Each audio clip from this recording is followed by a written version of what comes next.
We're very fortunate to have Brian Hastings with us, and he's the Emergency Management Director for the entire state of Alabama. And we are always, as you know, subject to real emergencies with the weather.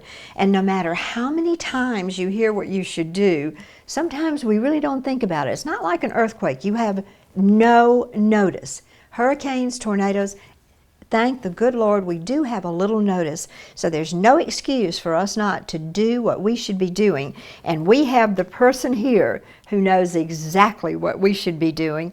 Welcome, Brian. And you know what? Just take it and explain to us the very best things that we can do, because we will have this coming our way. Thanks, Virginia. I think one of the things that all of us can do is, under COVID-19 environment, is kind of rethink how we do things. And it was one of my first instructions to all our county directors is that, hey, we're kind of in this alone in a global supply and demand emergency where we're not going to get everything that we need because everyone is under this pandemic simultaneously. Right. And then the way that we behave and operate has to change to minimize the transmission of this very vicious and efficient disease. It's a really sneaky disease. So let's talk from the individual up. So those first things that make an individual more responsible and resilient is think through those things that you need to do to minimize your risk and threat and also your family. So all those normal things that we do in tornado and hurricane season and emergency kits, you own the first 72 hours, make sure you know a plan, communication, batteries, lights, food, water, and where are you going to go if you have to evacuate or seek shelter. Those still exist. You need to take some more time and dig into what has changed a little bit. So we often complain, and we're one of the worst states with liquid asset poverty and poverty writ large. We're the sixth worst. So do we have savings? And if we don't have emergency savings, what is that going to do for response and people taking care of a community that may not be in the fiscal health that they used to be? So that adds a level of complexity. Two, when you go to your shelter, you need to talk or seek out information on your community EMA and figure out whether the shelter is open or not and whether they're going to comply with CDC and public health orders or not, because this is important. We want people to seek shelter. If something is threatening you, like a tornado or hurricane, and your life is being threatened, you need to seek shelter.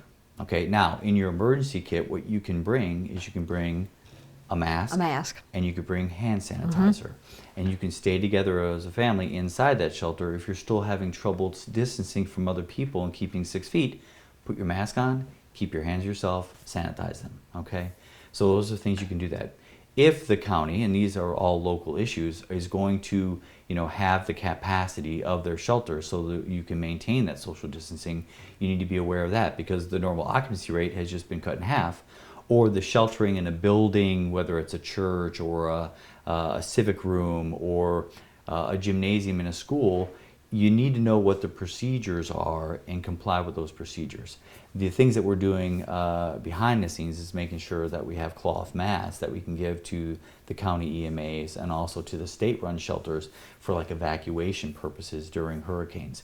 But the procedures for sheltering for large state-run, sponsored by the Red Cross sheltering, have completely changed.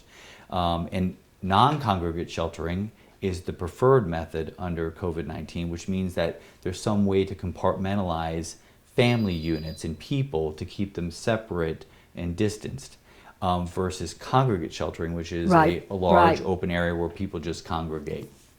And then you still try to adhere to the physical and social distancing recommendations of the CDC and the public health officer. I honestly had not realized all of the ramifications that this are going to have. These are the things that we want you to be thinking about, because we will be facing this. And one last thing, what is the best way for me to find out if there's a shelter open and where I can go? Well, you can go to ema.alabama.gov, our website. And then on the right-hand side, I believe there's a link that you can get the county directorate. So you can see the phone numbers and their websites, and you can click on there. And most of the counties have a list of the shelters that are activated, times, and who's responsible for them. So you can contact your local EMA and get that information. Wow, you are right. You've made me think about things that I probably hadn't and should have, and I hope it's done the same for all of you, because it's almost not if, it's almost when. That's right. So thank you so much for coming and for sharing this, because the main thing is we want to take care of you and we want to save your lives. And thank you for being with us, and we'll be right back.